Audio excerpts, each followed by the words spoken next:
Hey everybody, Iceycat here with the essential tips for defenders for Rainbow Six Siege. Starting out at the beginning of the round, team composition is going to be a really important thing.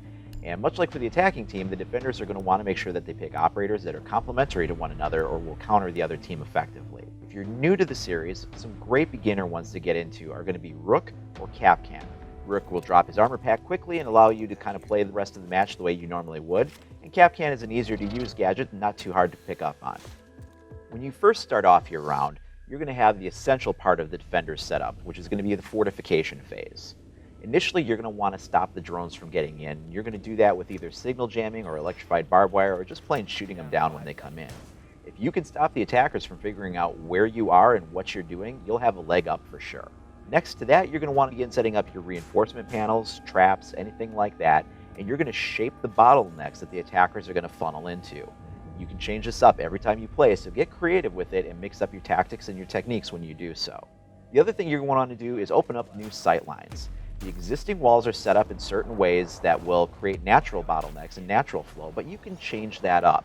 If you find that you have positions that are weakened that you need to strengthen, go ahead and open up a hole in a wall using a shotgun or a nitro cell and create new lines of sight and new vantage points as needed. The fortification phase and the initial setup that you're doing now is going to determine the flow of the game for the rest of that round. The next phase that the defenders are going to enter into after fortification is going to be kind of known as the wait. When you're in the wait, you're just trying to gauge what happens when the attackers make their approach to you. And the best way to intercept them is going to be to watch your camera system. Your camera network will give you the intelligence you need to figure that information out. When they come in, though, they might take the cameras out as they go, so you can't depend on only that. Another good way to figure out what's going on is to use roamers.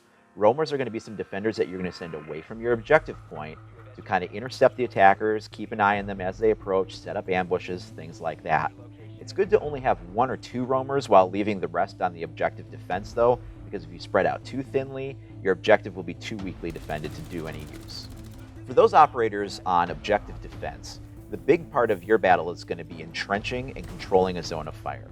So your area of responsibility is going to be to cover a certain door, a window, an angle of approach, stairs, something like that. You watch that, you control that. Relay any information that you're seeing to your teammates so they know to respond to it. Reaction is going to be a big part of the defensive situation as the attackers rush from unanticipated areas. And when they do, you'll have to adjust your zone of control accordingly.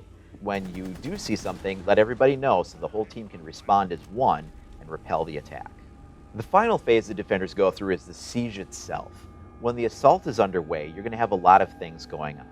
The big thing is, of course, going to be to respond to the threat accordingly. The landscape around you is going to shift as the attackers modify the structure of the walls, ceilings, and floors.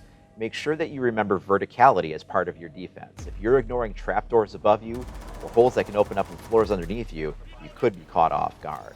During this stage, communication is going to be critical. It's pretty easy when the bullets start flying and the walls are exploding to forget to keep that communication going, but you absolutely have to make sure everybody's on the same page. Another important thing is, if you do go down, get on the camera network and tell everybody what's happening right away. You can do that either by scanning them, but that will alert the enemy that you've got them in your sights, or you can just verbally pass along the information, which will keep your surveillance a little bit more covert. Either way, feed that information to the rest of the team. It could make all the difference. If you keep all of these tips in mind, you'll definitely have a clear path to victory as the defenders as you repel any attacking positions. Thanks for watching, everybody, and be sure to follow the Rainbow Six Wikia for more information, and also check out the essential tips for attackers.